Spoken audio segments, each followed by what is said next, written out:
If you're starting something, don't have the expectation that it's just going to blow up instantly. Especially a community model, it's an attrition game. It's just staying in it long enough to see yourself win.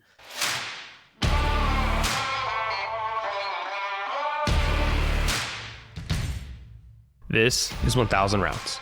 Every episode, a solopreneur shares how they're building, what they're building.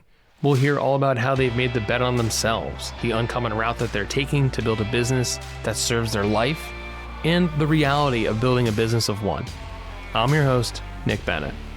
Before we get started, I'm excited to share a new program that I've been working on called Full Stack Solopreneur, in partnership with my friend and legendary entrepreneur, Erica Schneider.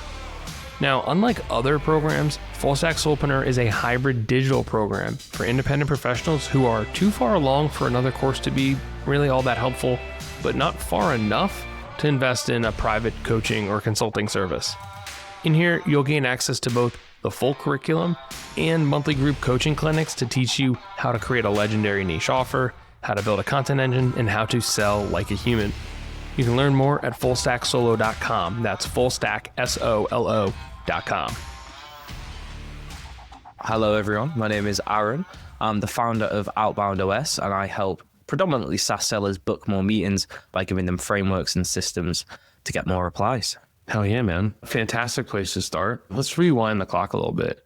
We met around March, so it's been almost a year now. It was March of 2024 we first started chatting and talking, and you were still in-house and you were starting to get a little bit of traction on LinkedIn. We talked and you had told me, I think the B2C play is the play. And I was like, I don't know. I was like, I think you're going to make a lot of money doing B2B services, dude. And you were like, I don't know, man. I think it's B2C. And it's like, all right, dude, hey, that's what you want to build. That's what you want to build. Fast forward almost a year now, and you've got this 2 school communities now. You've now gone fully solo. Like, you're killing it, man. I love seeing it. But like, a lot happened between those 2 things. So let's begin in the beginning. You decided you wanted to do this B2C or more B2C model, membership model. You set up shop on school. Like, let's talk me through some of the thought process behind what you did and what you're doing. Yeah, I think to be fully transparent, like I just didn't try to reinvent the wheel. I just looked at people in my space and who was doing well. So like, this is when I think Brian LaManna had only just started doing his framework stuff. Maybe he hadn't even started yet.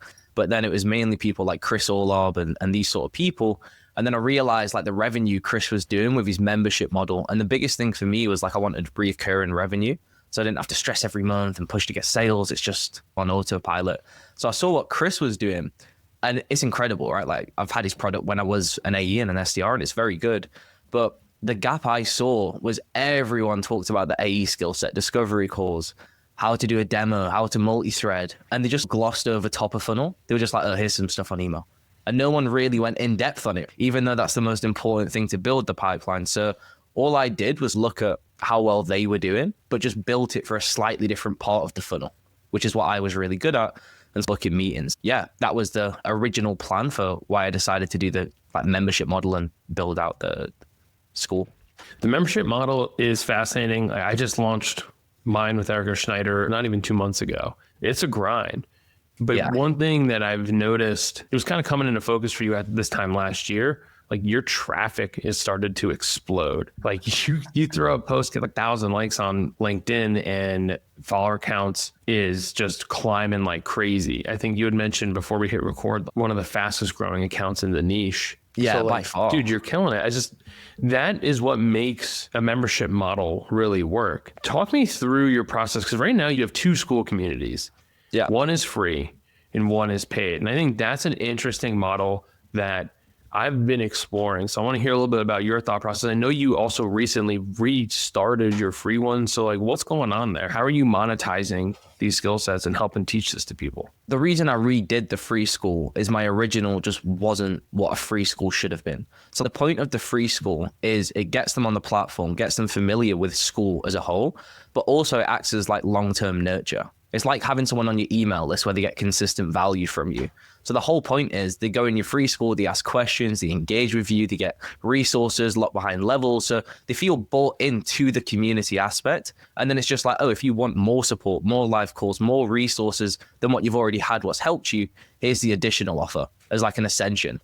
So the point of the free school is, again, number one, it gets them off LinkedIn or X or like these other platforms where you don't own that audience. It's sort of like rented, right? Like the algo can happen and get shadow banned or whatever. But if they're in your platform, on your newsletter, in your school, they're sort of like part of your mini ecosystem.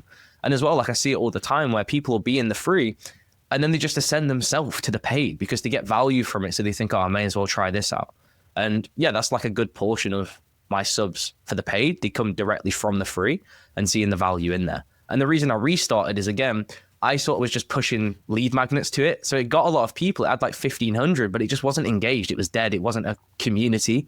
It was just a group of people. Versus now, people ask questions, people bounce ideas, and it's like an actual community, which is the most important thing. But what's the difference between the old space and the new space? What is the mechanism? Good question. I think like Calvin Hollywood is the best example of like how to do this and what I learned. So before it was me, it was about me as the creator. So I used to do daily posts in there where it was like LinkedIn, like it was like a value post. So people didn't engage with each other because they were just looking to me to be the creator and talk. Versus now I put it on the people. So I incentivize people to talk to each other or ask their own questions. And as they level up, they get rewarded. So it's turned from people looking to me as the creator to looking with each other and asking each other questions. And I don't need to be there. It's self-sufficient without me. And I think that's what a great, especially free community is, where people get value from each other and sort of help each other out. There's like a fine line here. And because I've joined a bunch of communities, and a lot of it is people trying to create what you just described inside their community. But the struggle is I don't join to necessarily hear from what other people think about outbound sales, because they're probably there to learn from someone like you to do the thing. So like, how do you balance that? And then also, I get the gamification behind some of the engagement, but it seems like you're cracking the code in this. I mean, you have over 500 people in this newly relaunched version of this. So you're definitely figured something out. And I'm in there and I've seen what people are saying and doing. Like, you have a ton of traction in there. So what do you think it is that is encouraging people to want to share and interact with each other compared to just saying, I'm kind of just here to learn from Aaron?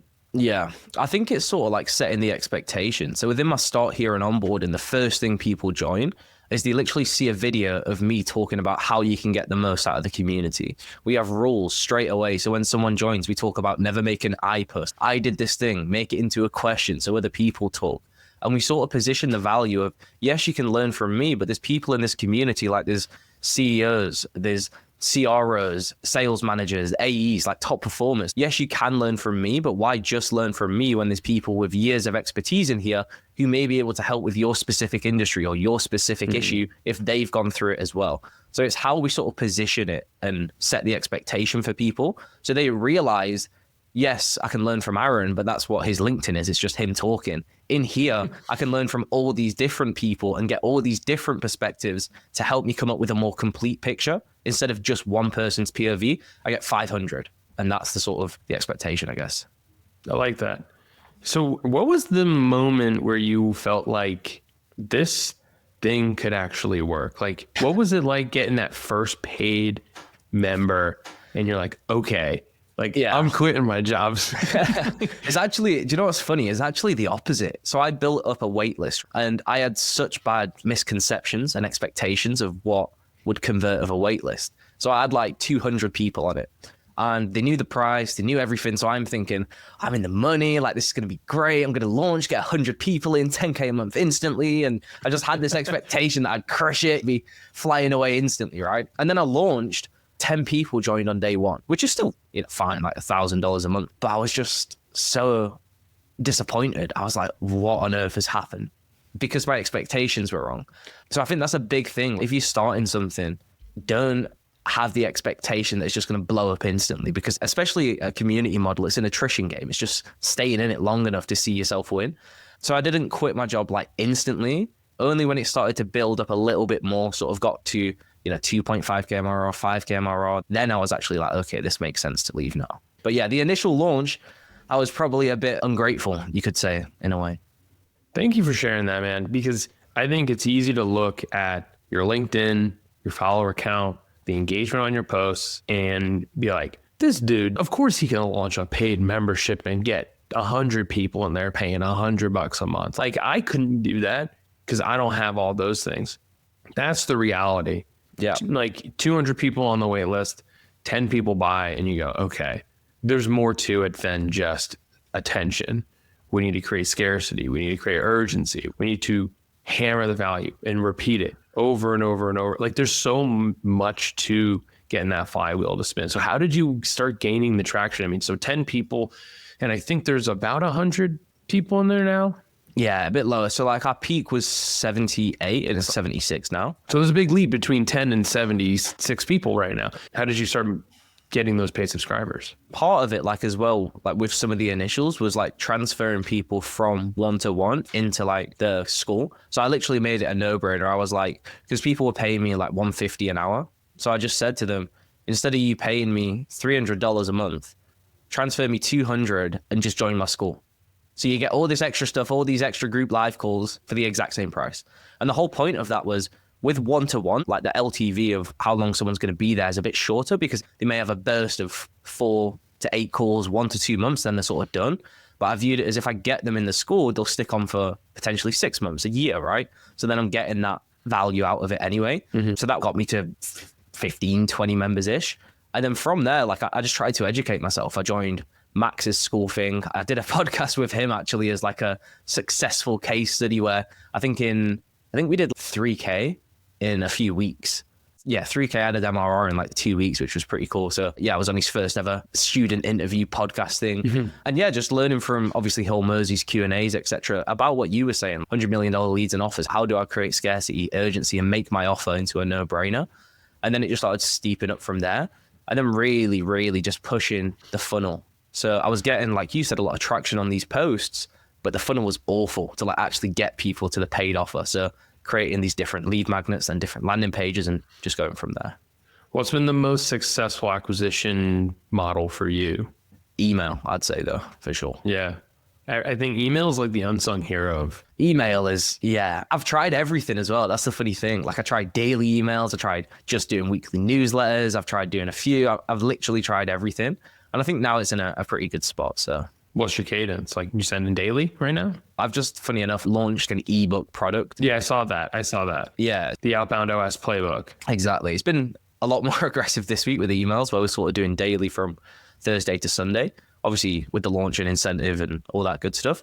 But in general, it's more of like every few days they get a step. So if someone opts in for specifically my email lead magnet, then they'll get drip fed value and resources and extra stuff around email, pushing them to the paid offers.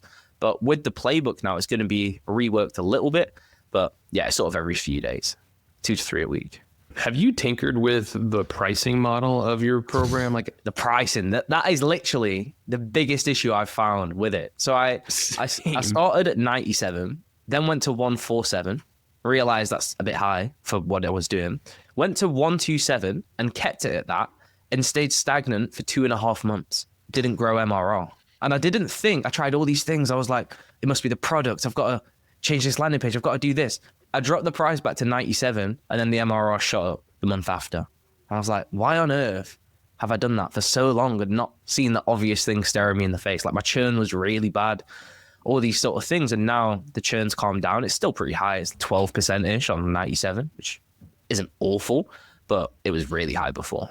So $97 is like the magic number. For me, yeah, with what the offer is and my audience, that's what's worked best for me.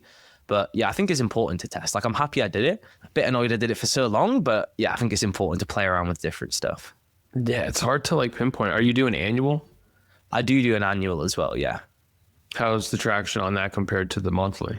When I do sales calls, like, 'cause I used to do a lot of those as well, I'd only sell annual and that was pretty good. So I sort of used to give people like a little urgency offer. I was like, oh, if you're on this call, then clearly you're here taking it serious, blah, blah, blah. Here's a little discount. So then the annual was like pretty good on there. And then if not, I'd just downsell to the monthly anyway. So that's like my sales call process. In general, I think way more people sign up for the monthly, probably like 90 to 10. But the annual on calls, more so to like 50-50, I'd say. 60-40 probably monthly. All right. So here's an interesting one for you. We launched our community. We're also built on school. Yeah. And we've been thinking about a lot of the stuff that you're talking about, which is why I'm like super fascinated by the way that you're monetizing this business. Erica and I have talked about doing the free school community. We've talked a lot about our pricing model. We launched at $899 per year. That was the only option. And we got a good amount of people in there. And then we upped the price after the launch week to $999 per year. And we got even more people in there. But we decided, we were like, okay, we're onto something. Like, we've proven this thing works. We decided we're going to be more aggressive with our price raise, and we're going to raise it 4x. Just the amount of calls that we were doing, the amount of stuff that we're producing, and all the stuff that's going into it. We're like, this is going to even a lot of this stuff out. And we introduced a monthly price. So we raised the annual from $999 to $399. And then we introduced a monthly at $349. Now, here's where things get interesting. I think just trying to riff through some pricing stuff with you is going to be helpful. We've seen memberships fall off a cliff at that $349 monthly, because we got a lot of questions of people being like, can we pay monthly? Can we pay monthly? Can we pay monthly? So we introduced monthly, and then it didn't really, it's been okay. What we tried to do, though, was create like a VIP tier with the annual. Not that you get a discount. It's not 10 months for the price of 12 with the annual. It's you get extra stuff. We upgrade you to smaller groups and things like that. And so it's been an interesting challenge to try and crack the code here of what is the magic number. And I think it's hard to say because not enough time has passed between the price change. So there's like the people who feel like they missed out versus the people who never knew the price was ever $999, stuff like that. So I'm curious to get your take, having tinkered with the price and trying to anchor people into it. And because you can use the impending price increase as a way to kick people off the fence. But at the end of the day, there's only so many times you can use price as urgency versus just creating scarcity and urgency within the program itself, like limiting the number of members, capping, stuff like that. I don't know, there's really no question in there, but I think the way that you're describing your pricing battles is very similar to some of the things that we're going through too. And I think the hardest thing with when you change pricing is you won't know straight away. It's like a lagging indicator of the impact. So for you switching to monthly, you won't know until 2 months down the line, you look at your churn. And then if you realize, because you're giving them this monthly option, like churn shot up, then you're like, oh God. But you only realize when you do it for long enough, if that makes sense. And that's why I think it's so hard. Like, I know a lot of the school games, when I was in Max's community, I spoke to all these team like Dan, Miles, hopped on tons of calls with them. I just built that relationship. So they did 300K in a month. Kevin Wong, he's incredible. He did incredible. And Alex Holmers, he's the 100 as well. Don't know how much I can say about that, but yeah, he did really well. Yeah, these guys are like animals though. When you're talking about 300K a month, they're investing a stupid amount into advertisements and retargeting, and that's the name of their game. And it's funny, right? So Kevin Wong, he does like data for all the top communities. So like Keytron, Max, basically all the top people on school. He works with them, looks at the churn, looks at their analytics, right? And I think a big part of like where people go wrong is what you've just said. They like pump and dump their membership, where they think, oh, if I just dump money into ads, I'll get all these people in. And yes, your acquisition's higher, but then your churn and your delivery and everything else is just shot. I think a big part of a membership model is doing a lot of it organically and just slowly growing with it. Like, it doesn't have to be rapidly fast. You don't have to hit 20K a month instantly. I think a lot of it is just like the slow game and building it up and getting those case studies, and then it just grows and compounds versus just like dumping money into ads and trying to grow it as quick as possible, because it just becomes, yeah, like Max, as we just said, he went from 300K, he's at 165 now. Still great, but like you've churned 50% of your business, you know? I think a lot of us have this idea in the back of our mind because we all see ads for stuff like this on Instagram or anywhere. And you see ads for any type of membership program, and it's very much like high urgency. If you don't do this thing right now, and so whatever, they get $150 out of a bunch of people and it's not sticky. So it leaves a bad taste in people's mouths. And then you kind of have this bad sentiment across the board, and it makes it harder for everyone. I agree on the slower burn model. So a lot of people in my program, we talk about good, better, best pricing models, or like good, better, best offer ladders. And a lot of people want to insert a membership or some sort of cohort or something like that community aspect in their good or better slot on their offer ladder. And so like some of this stuff about just what it takes to really grow it, it's a combination of a relationship play and a traffic play. And it's been tough to balance. Like, I'll give you an example. I don't generate a ton of traffic just based on my LinkedIn and that stuff, but I have a highly engaged audience base. Erica generates a ton of traffic. And one of the things I thought this was going to be, this is a mismatch on expectations like you were talking about. One of the things I thought this was going to be was people hit the cart, they check out, touchless sale. It's like, I don't want to do sales calls. Erica was like, we got to do sales calls. People want to be heard. People want to just feel like you get them, and that if they can relate with you and how you're describing this stuff, like they just want to feel heard. And so I was like really on the fence, and she was like, let's just try. We got nothing to lose. So I was like, okay, fine. Turns out that was the single greatest thing that we could have done. That got us over the hurdle. That got us more members than any other tactic or technique or anything else. And it's just this weird place between traffic and relationships where this membership model sits. And I think as well with that, unless you're like a Justin Welsh, where you have hundreds of thousands of followers, people have been following you for years, you don't have that relationship. Do you know what I mean? You can build that relationship with someone if they've been following your content for a while, they've got tons of value, and then they'll just convert. But I think as well, as you're growing a brand and really trying to scale it, you have to have those calls just for the reason you've said, because in that 30-minute call, you can build the relationship what like a year's worth of content would have done, because you're talking to them, you're understanding their situation, you're really going through it. So yeah, I think the calls, they're huge, especially for you as well. If it's more expensive, like a 4-figure offer. Yeah. Yeah, exactly. It makes a ton of sense to do. Yeah, we haven't been running the monthly long enough to know like about the churn element of it and how sticky is it really going to be. And so people really pressing hard on like time and level unlocks. Like, how do you get incentivize people to stay in longer? There's so much nuance to it, but I think at its core, I think you're 100% right, which is slower burn is going to be a more frustrating process, because like we all want to just hit that, like, when are we going to do 10K a month on this thing? When are we going to do 20K a month on this thing? But the compound value is, put it this way, if you got enough people in there to do 20K a month on day one or month one, I feel like it would have buried you. Like it would have buried me. Oh. There's so many things that I didn't realize I needed to fix. We have 60 people in there now. It's like the first 60 people who took the chance on us, like we have been rapidly iterating on the curriculum and all the things, the way that we run the calls, when we show up, how we answer questions. Like there's so much more to it than just create a course and get people to join. Yeah, I changed so much. When I first launched, I literally didn't even have video content. It was just PDFs. It was just docs, like you read through it. I didn't have any videos. I didn't have any templates as a section. It was just all scattered. There was a million different tabs, what you have to scroll through to find everything in the classroom. And like you're saying, I think those early people, they're so valuable. So even if it's like less for the founding members or whatever, the feedback you get from them to make a much better product is so important, because that is what shapes the rest of the course. And then just one thing as well, when you were talking about like the churn stuff, this is something that Whole Mersey said, what like really stuck with me is like the higher the frequency of billing, the higher the potential for them to churn. And I've literally seen this firsthand, right? So in the first month, if you're doing monthly as an example, month one, they join, they have the onboarding call, they get all these new things. So they're like on a super high. Let's say they've paid $349 for the first month. In that month, they've built out the systems, they've implemented all this stuff. They may have seen like 2K, 5K worth of value in that month. But then month two comes along. And instead of thinking, what have I got since I originally joined from month 0 to now, they look at the gap from when they last got billed to now and think, in this period, what have I got? What's the value been? And I think that's a big thing. So again, what I see, when I'm billing monthly, people join month one, we have the kickoff call, they get all these templates, they implement it, they'll crush it, book tons of meetings.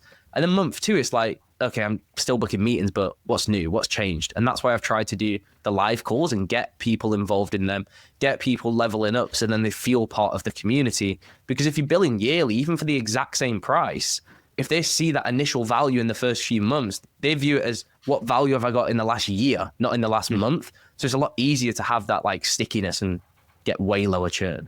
Yeah, that's a huge reason. We were doing monthly group coaching clinics at launch, and we realized it was not enough. So we do every other week. And then in between, we have like other people come in now and do mini courses and stuff like that. So you're 100% right. This is something that we've struggled with trying to navigate, right? This is this idea that yes, the pain reoccurs every month, every time they get billed, and they have to consider whether or not they're going to opt in again. But on annual, month 9, like they're probably gone by month 9. They're probably gone by month 6. So how do you keep people engaged? Well, if you pay every month, the odds of you staying engaged are very, very high.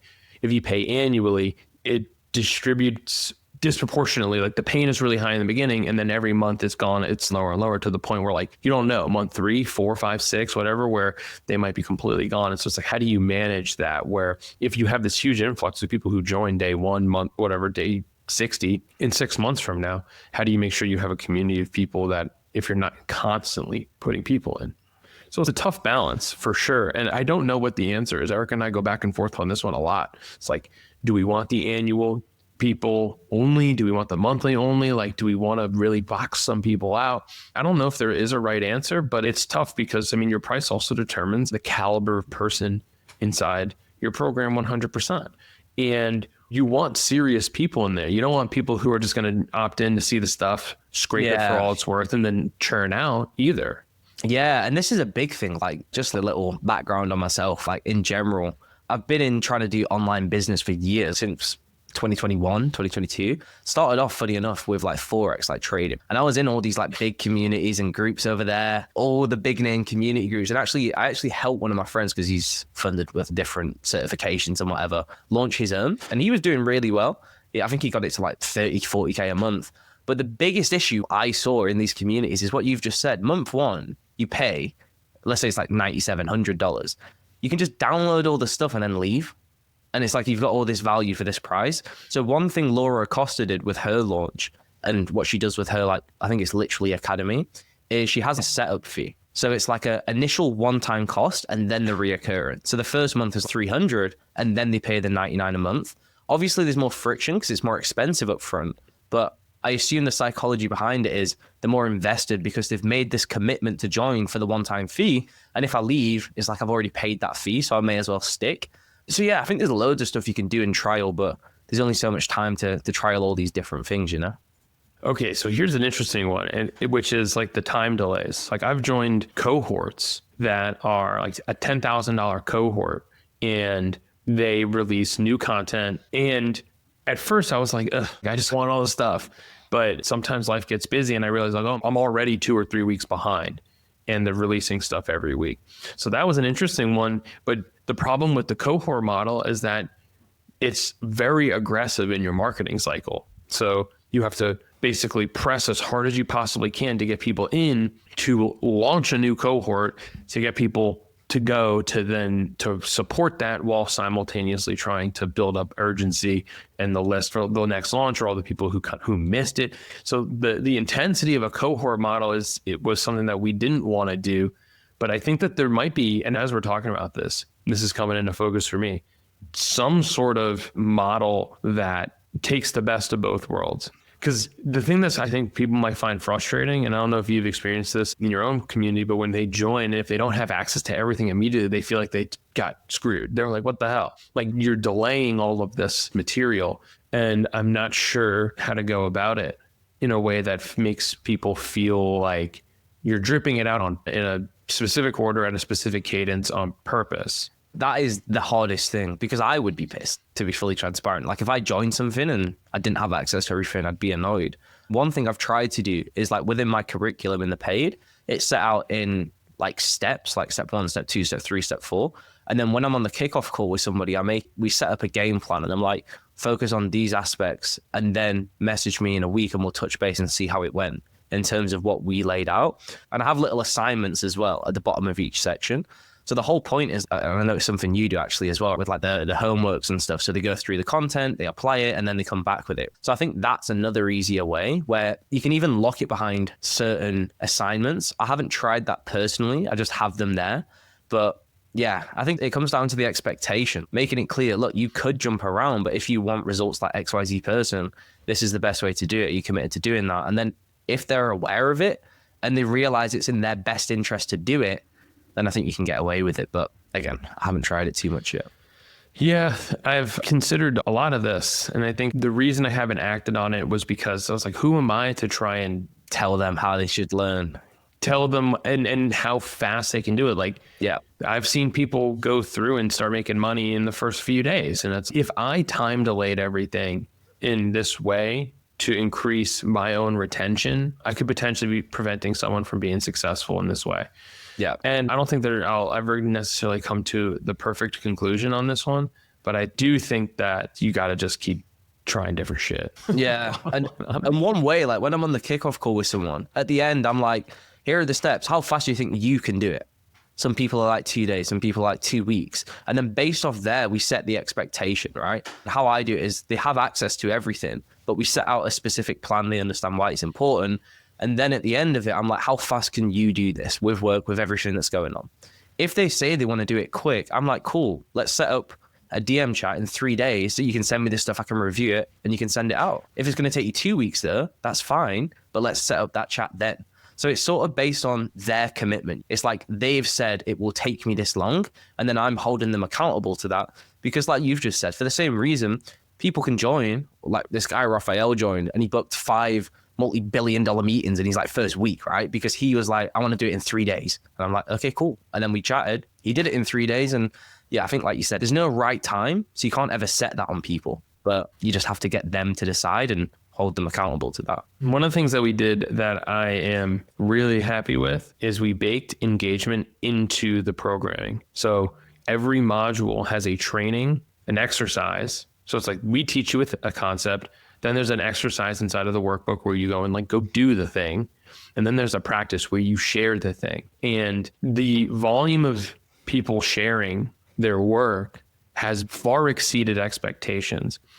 And I think that compounds the value of the community over time because you see everyone working out their problems. So one, it's like, okay, I'm not alone in this one. You see the feedback that people are getting and you say, okay, I see the changes that these people made. So it basically just expands the training and the lesson.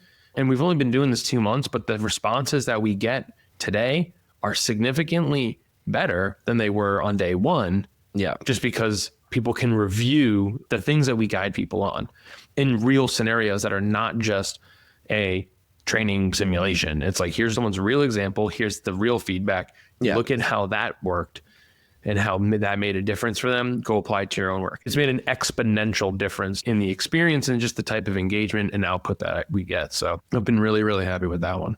I do the same, where it's like there's content they go through and then I set them a task where it's like questions based off of that. Then they go away, apply what they've learned for their situation.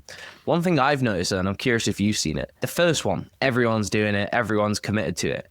Step 8 is like there's a few people doing it. And I think it's like everyone does the initial ones and it sort of tails off as, again, people's natural journey.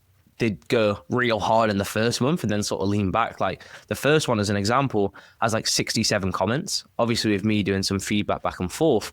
And then even step 5 has like 35. I've thought about some of this stuff, but let's see. Let's really see.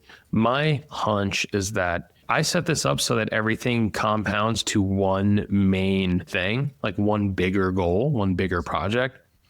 So the first practice has 82 comments. The second practice has 95 comments. The only reason that one has more is because I originally had the whole thing in one practice. And then I realized it was way too much and I had to split it up. That was a lesson learned pretty quick. I was like, this is too much. I can't get feedback on everything all at once. And then if this top piece is wrong, I was like, I don't know why I thought that was a good idea. Then it's 57 comments, then it's 50 comments, then it's 52 comments. So yeah, I think what you're saying is adding up. But it's still maintaining the baseline, which is good, right? Even though it drops a little, it's still maintained like, and again, I think it's like Hormozzi's value equation, you know? It's like effort and then the time part, like how long is this thing going to take me? And the more steps they have to do, the more things they do, it just drops. It's like a bell curve. It's just high at the start and then starts to slide off towards the end. So yeah, I don't know. It's something I've seen. So I've been thinking of different ways to try and do it. But yeah, I think like you said, it's hard to force people how they learn if you can't make someone do it, you know? Yeah, I've tried to set it up so it's like when this skill that I'm talking about is specific to helping people build their offer. And so in reality, it's 1, 2, 3, 4, 5, 6 steps, right? Not a lot of steps, but like if you need feedback on the thing, then you'll share it. But on the other side of it, it's like, how many things do I need to do to get this done? And part of it's hard work and it requires time and energy and effort and attention, because if it was easy, you wouldn't be here. It's a tough nut to crack, but I like it. This has been significantly more challenging in the best ways, like building a business like this compared to B2B, like a B2B private coaching and consulting service, which I greatly enjoy. I love that part of my business. But this has been challenging in a whole different way. Yeah. And I think it depends on your goals as well, like what you want. Again, I could do B2B a lot more. I could do trainings for teams and all this sort of stuff. But it's just so much effort, to be completely honest, as well. Like setting up all the agendas and doing the slides and doing all. I'm not gonna lie, I don't enjoy it that much. Like for me, what I've built is a lifestyle business, if you will, where I don't have to work that much. Like I'm moving to Thailand on the 3rd of Feb. So in less than 2 weeks now. So I just want to enjoy the sun, do my work, help people, get them value, and just go from there. And that's why I think the slow burner method, especially for B2C, is like, yeah, I've grown a decent amount. Like I'm at 36,800 followers now, pacing. Realistically, I should hit 100K, even if I just maintain my growth without going any faster. And then from there, when I'm at 100K, it's just much easier to reach more people, to sell more courses and more value because more people see me. Then when I'm at 200K, 300K, 500K. So it's just a compounding game of time for me at this point as well. Yeah. That's awesome. What's the motivation to go to Thailand? Just warmer? Yeah, tax as well. But yeah, just the weather and everything. And my partners wanted to travel for a while. And I was always very against it because I love working. I always said I'd never quit my job and just travel off savings. Like I can't think of anything worse. Like I needed recurring revenue. So maybe that's part of the subconscious as to why I wanted to do community and all that good stuff instead. But yeah, I think it's good to try new things. And the UK doesn't have anything that's keeping me here. So may as well go. Hey, I feel you on that one. Like I love working, and not quitting my job or not doing anything and going to travel. It stresses me when I'm sitting on the beach. It just stresses me. Like I think about work. Like I'll be sitting there on a sunbed and I'm just like, I can't do it for long. I can do it for a bit and then it bores me. So when I'm there, I'm going to be doing like Thai boxing and swimming and all this like different activities what I can't do here to keep me busy instead of just lounging about getting bored. You're moving there. It's not like you're going on vacation. 100%. Exactly. Still working. All right, cool, man. So I love this conversation. I could dig into like every nook and cranny of this. So looking back on all of this, is there something you would have done differently?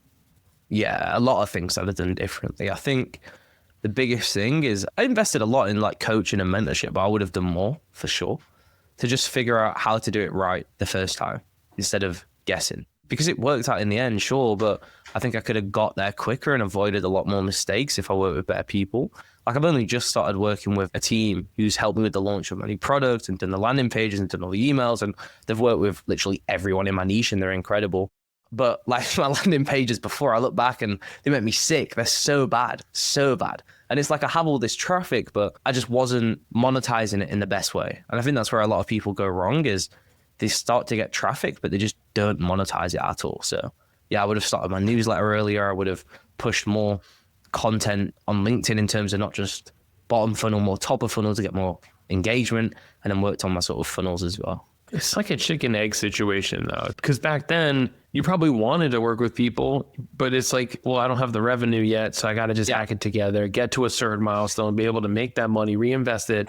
Exactly. It's hindsight, right? Like it's easy to sit here now and be like, oh, I should have done this or wish I would have done this. But yeah, I agree with you though. The number one thing in my mind as I go through all of this is who has done this, who's been through a lot of this stuff before, who can we talk to, who can we hire to help us clear some of these hurdles. Like I know what I know, that's my zone. Like I think the longer I've been in this business or in business for myself, the more I'm like ruthless with my scope. I don't really want to go outside of that because it's just not going to be as effective. And now we have the means to bring in people who are good at that other thing. I mean, I don't have to try so hard to do that. I mean, I recognize that's a good position to be in. You don't outsource everything because I think, for example, like this podcast, like I edited the first 10 or 20 episodes of this show myself. And it took me like 5 hours to edit 1 hour of show. And if I hadn't done that, I would not have learned how horrible I sound on a microphone and how bad the questions I ask are, and then respected the hell out of the person and the team that I hired to edit this show after that. So it's like sometimes you got to get beat up a little bit doing the thing to realize how important and how difficult or how valuable that thing is.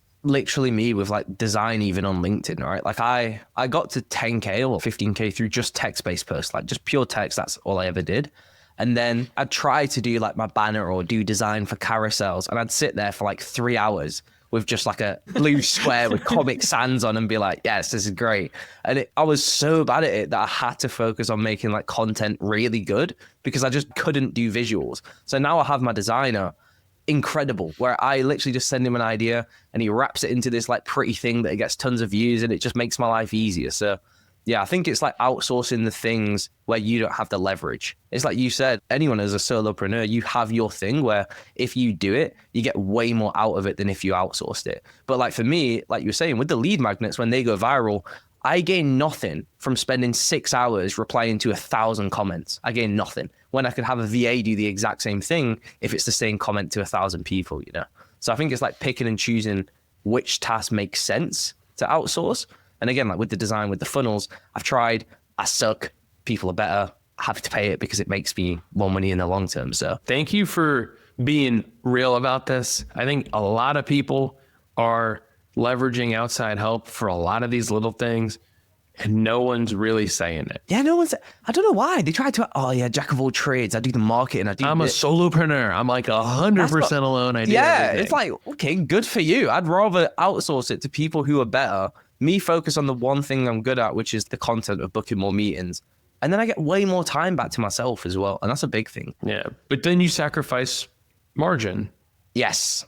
And that's the fine line where it depends on your goals. For me, I think as well, part of it though, is you sacrifice margin, but you get a bigger pie. Like you can make 100% or 95% on 10K a month. Cool.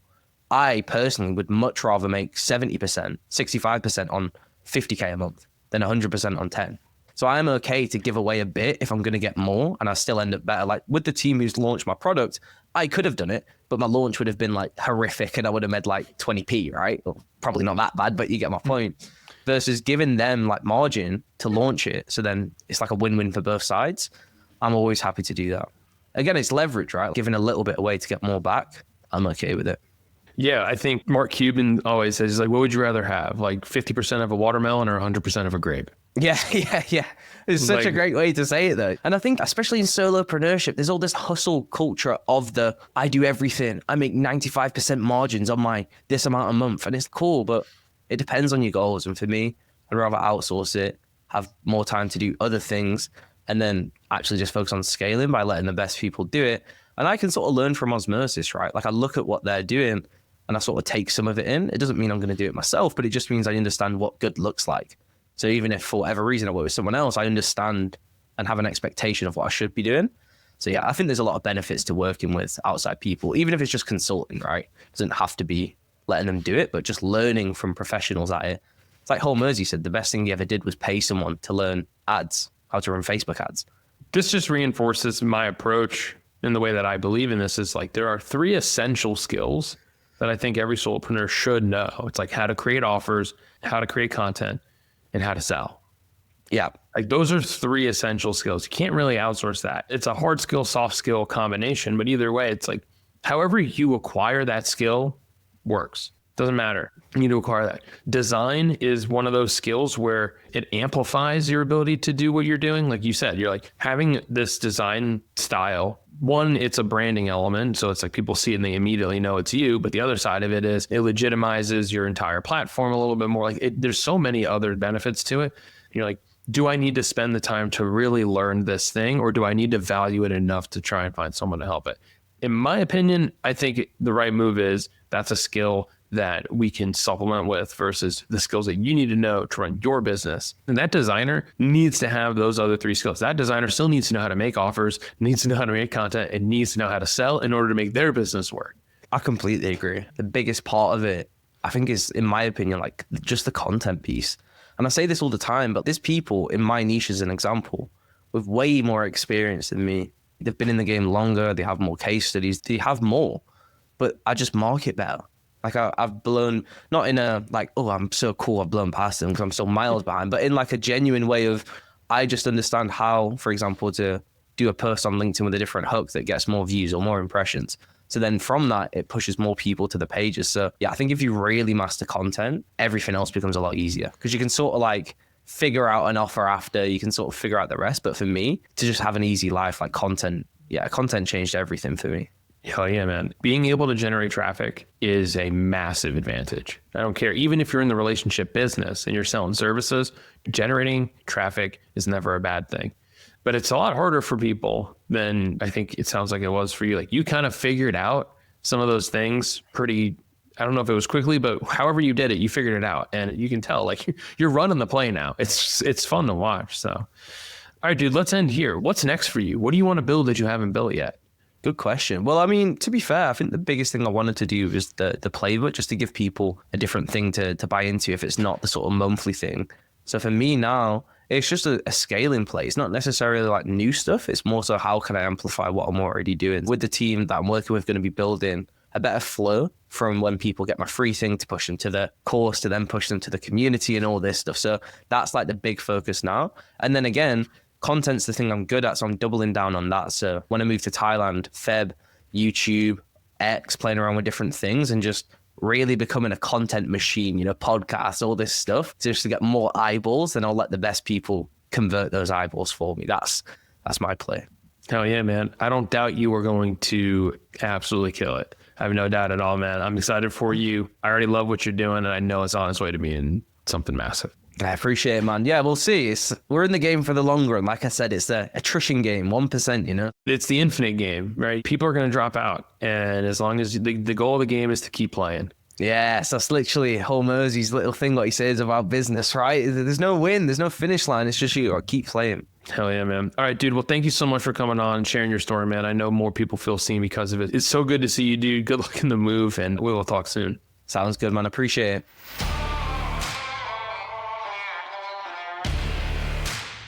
Hey, Nick again, and thanks for listening. If you've enjoyed this episode, you can sign up for the 1000 Routes newsletter, where I process the insights and stories you hear on this show into frameworks and lessons to help you build a new and different future for your own business. You can sign up at 1000routes.com or check the link in the show notes.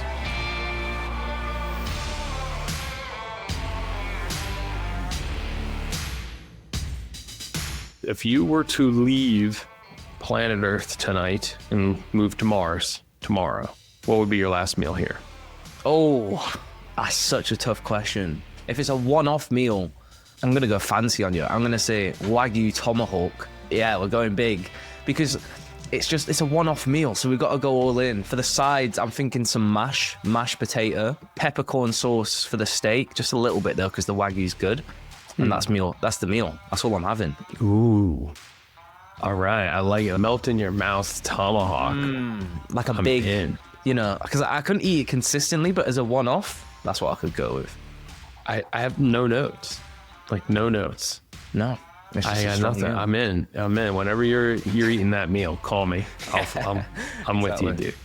I love it.